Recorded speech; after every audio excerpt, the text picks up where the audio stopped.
23 మంది వివరాలు ఏంటి అనేది కూడా తెలియాల్సి ఉంది. ఎస్, మనకి కాంగ్రెస్ గవర్నమెంట్ అధికారంలోకి వచ్చిందా తెలంగాణలో సీఎంగా రేవంత్ రెడ్డి తీసుకున్నటువంటి మెయిన్ ఎజెండా ఏదైనా ఉందంటే హైడ్రా. ఎందుకంటే మనకి చిన్న వర్షం, ఇప్పుడు ఆల్రెడీ బయట వర్షం వస్తుంది, బయటకు వెళ్ళాలంటే సిచ్యువేషన్ ఏ విధంగా ఉంటుందో మన అందరికీ తెలిసిందే. ఎందుకంటే ఫుల్గా ట్రాఫిక్ ఉంటుంది, ఏది చెరువు లేదంటే ఏది రోడ్డు ఏం తెలియదు, అసలు ఫుల్గా వాటర్తో నిండిపోయి ఉంటుంది. 2024 జూలై 19 తీసుకొచ్చారు ఈ హైడ్రాని. 2 years అయింది. ఈ 2 yearsలో 1.5 lakhs of crores అంటే 1.5 లక్షల కోట్ల విలువైనటువంటి భూమిని కాపాడింది హైడ్రా. ఇది మెయిన్. ఈ 2 yearsలోనే ఇంత కాపాడితే ఇంకా ముందు ముందు ఏ విధంగా ఉంటుందండి. ఇక గవర్నమెంట్ చేస్తున్నటువంటి చర్య ఏంటి, ఇప్పటికీ కూడా మేము హైడ్రాన్ ఎక్కడ ఆపము, హైడ్రాన్ కంటిన్యూ చేస్తామని ఇంతకుముందు ఢిల్లీలో మాట్లాడుతున్నప్పుడు సీఎం రేవంత్ రెడ్డి కూడా క్లారిటీ ఇచ్చారు. కానీ రంగనాథ్ని కంటిన్యూ చేస్తారా, కంటిన్యూ చేయరా, అప్పీల్కి వెళ్తే ఏ విధంగా ముందుకు వెళ్తారు, రంగనాథ్ కూడా క్లియర్గా చెప్తున్నారు.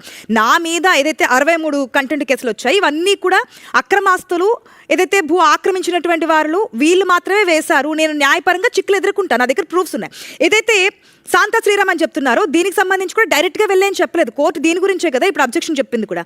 దీనికి సంబంధించి కూడా సామాజికవేత్తలు చెప్పారు, ఏదైతే రాక్ సొసైటీ దానికి సంబంధించి కంప్లైంట్స్ వచ్చాయి, స్థానికుల నుంచి కంప్లైంట్స్ వచ్చాయి, వీరందరి నుంచి కంప్లైంట్స్ రావడం బట్టే వెళ్ళాము అంటున్నారు.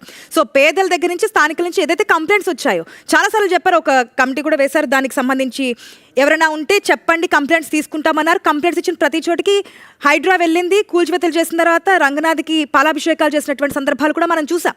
సో ఇప్పుడు ఒకవేళ ఆపేస్తే ఏదైతే అక్రమాస్తులు, అక్రమార్కులు దోచుకున్నటువంటి భూములు మళ్ళీ ఏమైనా దోచుకునే అవకాశం ఉందా అని ప్రజల నుంచి ఆ క్వశ్చన్ కూడా వినిపిస్తుంది. సో కఠినంగా వెళ్తున్నారు, చెరువుల్ని కాపాడారు. ఇప్పటివరకు ఎన్ని చెరువులు కాపాడారంటే 6 చెరువులను పునరుద్ధరించారు. ఈ 2 yearsలో 20 చెరువులు దాదాపుగా పూర్తిగా సిద్ధంగా ఉన్నాయి. సో పర్యావరణాన్ని కాపాడడానికి హైడ్రా ముందుకెళ్తుంది.